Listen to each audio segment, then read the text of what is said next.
How many more times are you prepared to vote yes for him, knowing there are fires everywhere, to put it in the words of your colleague, that the House needs to address and rather quickly?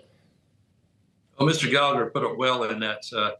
Now, my vote yesterday was not a no on Jim Jordan. This was an affirmation of my colleague, Kevin McCarthy, who was a great speaker, who was deposed by just a handful of people, needlessly, actually stupidly, I would say. He was doing a great job of leading us, and all of a sudden, boom, we had to have this upset in the direction our House Republican conference was going.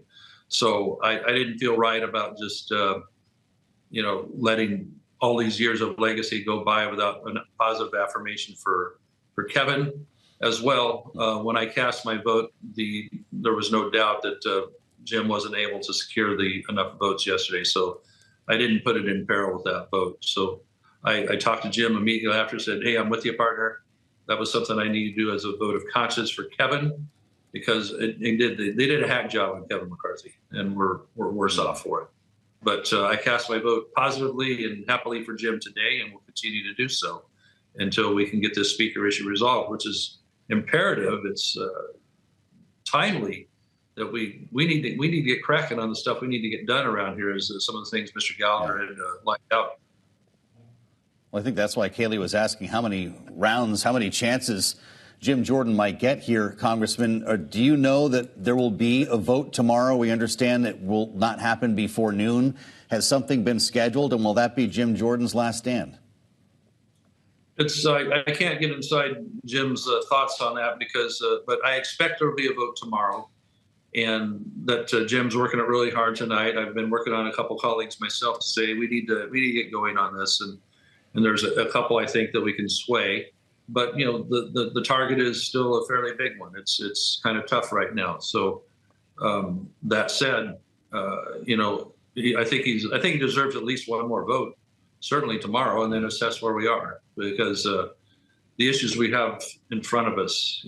We had a 45-day extension via the continuing resolution of the budget, so we could be doing the Appropriations Committee work. We need to be getting that done. Obviously, our border is porous and needs a lot of work. And then the question, of course, of Israel. Are we going to be able to be a friend and a supporter and ally that we should be, by being able to get the work done should a aid package be put together? So, I mean, heck, we just had a Hamas pro rally just outside this building, blocking off Independence Avenue right outside the Capitol here. That's, impeded government operations here as well. So we got a lot of key issues right here, and helping Israel is one of those that's going to come to the fore here, I think.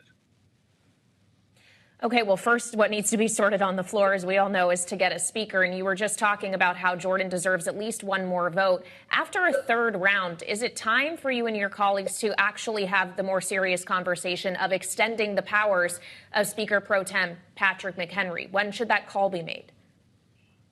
Well, I think it depends on how well he does at picking up new votes tomorrow. With Kevin there back in January, 15 votes in a period of time there that he kept adding votes. He was able to keep getting more people on board until they could reach that magic number. And so I think Jim deserves. It's not for me to say, but if after a third round he's not adding to that, then I think a lot of soul searching needs to be had. A lot of soul searching could go in a lot of different directions here. The narrative, Congressman, if we can just get to the heart of the matter, and I'm sure you're hearing everything we're hearing and a lot more, is that Jim Jordan can't get it done. And in fact, there's no one in the Republican conference who can get to 217 votes. Is that the conversation you're having with your colleagues, or is that just not true? Well, as I spoke up in conference the other day, and again, Jim is in the hot seat right now trying to get it done, and I hope he does. If that turns out not to be the case, I look around the room, I think there's 50 people that could be a pretty decent speaker there. It's not, just all. Okay, Congressman, can you give us a few of those names? Who are those people? I've spoke to a couple there in the past on this, but I'd be probably out of line by doing that. But we have some veteran folks here that know the operations of the House, that are steady folks. They're not part of a particular faction just to make one side mad or the other. But I'm getting a little out of my over my skis, I guess, here by speculating on that. Let's help get Jim done here